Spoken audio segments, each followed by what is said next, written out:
ഈശോയുടെ ഉയിർപ്പ് ഒരു ചരിത്ര സംഭവമായി മാത്രം കാണേണ്ടതല്ല. നമ്മുടെ ഓരോ ദിവസവും ഓരോ വ്യക്തി ജീവിതത്തിലും അത് പ്രതിഫലിക്കേണ്ടതാണ്.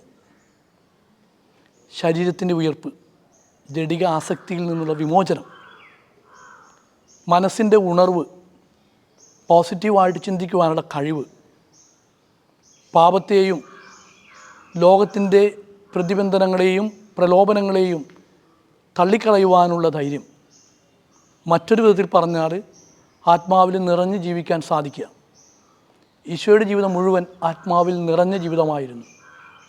ജഡികരാകുവാനല്ല, ആത്മീയരായി തീർന്ന് ഈ ഭൂമിയിൽ എവിടെ നമ്മളായിരിക്കുന്നു അവിടെയൊക്കെ നന്മ വിതയ്ക്കുവാൻ കഴിയുമ്പോൾ നമ്മുടെ ജീവിതത്തിൽ ഉയർപ്പ് സാധ്യമാകുന്നു.